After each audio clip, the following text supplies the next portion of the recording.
It's 2025, and today I'm going to be going over my financial goals for this year. I'll be talking about my financial goals, my health and wellness goals, and any personal career / miscellaneous goals that I have. If you're new here, my name is Avery, and I have been tracking my financial journey on YouTube for 3 years now. I'd love for you to join me, so if you are interested, definitely hit the subscribe button and stick around.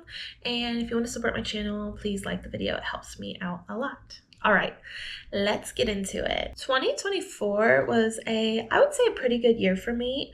I got a new job, so I got an increase in income. My fiance got a new job, so he had an increase in income. I got engaged, so I have to plan a wedding. But overall, it was a pretty good year for me. At least financially, it was a good year for me. Health and wellness wise, I struggled a bit with some of my chronic health conditions, and I ended up being very overwhelmed.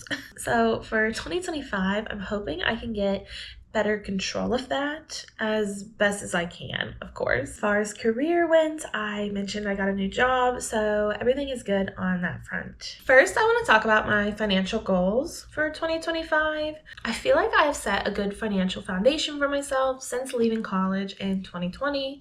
So 2025 is just going to be the year that I continue building upon that with a little bit more aggressiveness, I guess, than I was doing in previous years. That brings me to my first financial goal, which you can probably guess what it is since I do make personal finance videos, and that is to max out my Roth IRA. I feel like every personal finance creator wants to max out their Roth IRA. For 2025, the maximum contribution, at least for my age, is $7,000. Some of these goals will take me the entire year to achieve, and some of them I'm going to be focused on in specific quarters. I should probably mention that. So maxing out my Roth IRA is something that I'm going to be spending all year working on. I get paid bi-weekly, so my plan is to take the $7,000 maximum amount, divide it by 26 paychecks to determine how much I'm putting towards my Roth IRA in 2025 per paycheck. In previous years, I have maxed out my Roth one time, and I have put money in there since I've opened it in 2021, but I have not been able to max it out. So the big change for 2025 is I am making a specific plan, and everything else that I have goals-wise is going to be built around that primary goal. Essentially, what I do with the rest of my money is going to be like, what are my primary required expenses each month? How much do I need to contribute to my Roth IRA? And then whatever I have left over is what I can put towards these other financial goals. And my reasoning for this is I'm 26 years old, so being able to put as much money as I can at as young as I can will ultimately help me with compound interest and like the time horizon of investing as I get older. Basically, the more money I put in now into retirement and investing, the less money, in theory, I will need to put in at a later date. So that is my very first financial goal for 2025. My second financial goal for 2025 is going to be focused on in the first quarter, and this is to save an additional $3,380 towards my cruise vacation. I'm going on a cruise in March, and I will admit that I have done okay budgeting for this, but I ended up not giving myself enough time to save up for all of the incidental expenses or the additional expenses they don't necessarily talk about for cruises. So now that it is January, I need to kick it into high gear. If you want a more in-depth cruise budget breakdown to understand more of what I mean, I made a very long in-depth video about this, which I will link down below if you want to check that out. But yes, I need to save $3,380 for my cruise. If I don't end up spending that much, that's completely fine, but I'm trying to oversave. That way I don't run into a situation where I am over budget. As mentioned, this is my main focus outside of my Roth IRA for quarter one. So you are going to be seeing me do some no spend challenges the first quarter of this year. After this cruise vacation, I'm taking a pause or taking a break from going on cruises because although I like them, they are just very expensive for me personally and the cruise that I'm going on since it is a charter cruise. And I'd just like to try out other vacations, which means I need to pull back on cruising. But yes, that is my second financial goal. My third financial goal is to move this year. So I've been living in a 2-bedroom, 1-bathroom flat, essentially. It's basically a house that has been split up into multiple units, and we live on the first floor of this unit. I live with my fiance, Nathan, and we pay a combined $1,345 a month for rent and utilities. So utilities is a flat rate included in the rent payment. Although it's been really nice to live essentially in a rent-controlled situation, this isn't necessarily an apartment that we can continue to grow in. And it is a deal for a reason. Although it's a trendy area of the city that I'm in, I just do not like how this apartment is set up. And it's older as well, so it's not super well maintained. Even though we know it's going to be a significant increase in our monthly rent, we still do want to move because we have decided that where we live is something we value spending money on. So we want to strategically spend more money on our living situation. This is a financial goal because I need to save money, obviously, to move. And I also need to just mentally and financially prepare for the increase in rent payments. I've been talking about this a lot in my budget with me videos, so if you want to hear more in depth about it, definitely subscribe and go check those out. But essentially what I've been doing is saving the difference of my current rent payment and my projected rent payment, and I've been setting that aside in its own category in my budget as a sinking fund. This functions two ways for me. One, it helps me understand if I can financially afford to increase our rent each month. And it also functions as a sinking fund or just a general savings for the move. I should tell you how much I'm actually aiming for as far as moving goes. I'm aiming to save $3,000 for this move, which may not sound like a lot to you, but Nathan is also going to save $3,000. So between the two of us, we're trying to save $6,000. Ultimately, I don't think it'll cost that much for us to move because we're not moving very far. We're not moving out of the city or to a different state. But what we are including in this moving cost is also the cost of new furniture. So obviously after we pay the security deposit, first month rent, any fees like that, we want to take what's remaining and buy a new couch for our new place. This goal will be focused on mostly in the first and second quarters of the year because we're hoping to move sometime in July or August. So that is my third financial goal. My fourth financial goal is an income goal. I want to make an additional $500 in extra income this year. I haven't really given it a ton of thought how I might do this, but I know that it is something that I would like to focus on because I have a lot of financial goals I want to reach, and I know increasing any extra income I bring in will help me with that. So to me, extra income is money like if you sell some things around your house, if you do surveys, like surveys on the go, any interest from a high yield savings account, that would be extra income to me. I'm considering doing some of those checking account bonuses. That's pretty popular on here. Personal Finance with Layla talks about those a lot. If you want to hear more in depth about that, I'll link her video down below. I'm also just choosing to think that money is going to come to me in ways that I've just not anticipated or thought of yet this year. And since it's only $500, I think that's a pretty doable goal. But yes, like mentioned, I want to make $500 in extra income. As far as a wedding goes, we aren't quite sure yet what we want to do wedding wise. Honestly, the cost of a wedding is going to be, as far as I know, completely on us. It's not something I'm complaining about. I just want to give that as context that if we have to save for it and pay for it in full, that really limits us on what we want to do, because we are more focused on moving and maxing out our Roth IRA than we are on doing a big wedding. As of now, we are thinking about doing a small elopement in 2026. So in quarter 3 or quarter 4, we're going to start saving for this, and I'm going to save $2,000 to my wedding. Of course, Nathan is also going to save money for that as well. It's just not our current financial priority, but it will be towards the end of the year. My next financial goal I think should be pretty easy to achieve. It's simply just to open a brokerage account. I want to have a brokerage account separate from my retirement accounts because ultimately I do want to build wealth in general, and I want to have flexibility and options available to me. So even though it's not my main focus and I won't necessarily have a ton of income left over as of now to put into a brokerage, I still want to open it and at least start depositing small amounts and investing small amounts in this account.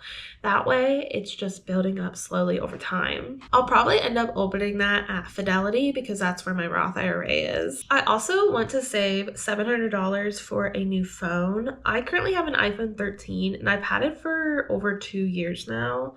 I don't know what it is about Apple, but I'm convinced, and this is my conspiracy theory, I'm convinced that once your phone is 2 years or older, they hit the self-destruct button on those because I don't know why, but my phone just be acting so strange. Obviously, if I can stick it out, I'm going to put off buying a new phone as long as possible. But yes, putting $700 towards my new phone. I'm thinking of the iPhone 16, and I'm thinking about doing it in Black Friday, so November of this year, which means it's going to be one of my focuses financially in Q3 of this year. The reason why it's only $700 is I can trade in my current phone to help with the cost of that. And Nathan has an Apple gift card that he got from trading in an old computer he has. So we would also use that to help offset the cost of this phone. But like mentioned, if I get to November and I think my phone is fine, I will not make that purchase unnecessarily. I will just hold on to it until it's time to get a new phone. Because I was looking into it and Apple has what's called so I've been paying Apple Care. And one of the perks of Apple Care is essentially if the maximum capacity of your battery dips below 80%, they will replace the battery for free. So I'm kind of toying with that. Currently, my battery capacity is at 87%. So it's getting closer to 80%, but it's not quite there yet. But essentially, if it does drop below 80%, I'm thinking maybe I'll just try replacing the battery first and seeing if that helps my phone's performance. Finally, my last financial goal is I want to have a $75,000 net worth. If you want to know my current net worth, I did make a video about this. I'll leave a link down below. I think this is doable. I do think most of it kind of relies on how is the markets in 2025. If it's not a good investing year or if the markets are down, I don't really have control over that. So it's not the end of the world if I don't hit this goal, but I do want to keep getting closer to that elusive $100,000 net worth. Those are all my financial goals. Let's talk about my health and wellness goals now. For health and wellness, I want to get serious about my spin classes again. I've mentioned before in previous videos, I do have a couple chronic health conditions I've been dealing with, and unfortunately, I feel like I've just been adding more to them over the years. So something about that is I want to work on my cardio and be consistent with that. And I want to do 150 spin classes in 2025. I'm hoping consistent exercise will help with my blood pressure specifically. And obviously, just getting consistent exercise has benefits for you. Just has a lot of benefits for you, of course. Adding on to that, I do think losing weight would help with my blood pressure. Fortunately, I did gain some weight in 2023. I ended up having a thyroid issue, a major health scare, everything like that. And I'm not necessarily beating myself up about it. I just know that if I lose weight, this should help my blood pressure and it should help with my lab work. I also only have one kidney. I was born that way, and having high blood pressure does not help with the kidney function. I have to be very careful with that because I don't want to have kidney disease, which kind of leads me into my next goal with health and wellness is I want to make sure I'm staying up to date with all of my specialists and following all of the regimens that they want me to do. Whether it's take medicines, go to therapies, go to appointments, do follow-ups, I want to make sure I am staying up to date and being consistent with that in order to help my long-term health. I guess I forgot to mention that with losing weight, I would like to lose about 5 pounds a quarter, so about 20 pounds next year. I know this is going to take a lot of focus and dedication for me personally because I know mentally when I'm not feeling well, it can kind of fall off a bit. But I think if I really make my health a focus for 2025, it should help in this regard. And I kind of see this almost more important. Actually, it is more important than the financial goals because let's be honest, like if I can't make it to retirement, there's no point of having all this money in any accounts, you know? So yeah, I also want to better my lab results. I did get lab work recently and it wasn't very good. And again, I think losing weight would help with this. I'm just being honest. And I think I should be able to do that if I watch what I'm eating. So if I cut out refined grains, added sugars, like limit all of that, focus more on fiber intake, healthy meats, fruits, and vegetables, eating at home more. I will be eating at home more because eating out is not worth it. Let's speak it into existence. It's not worth it. For January, I'm actually doing a challenge where I'm not going to do any eating out in the month of January. So wish me luck because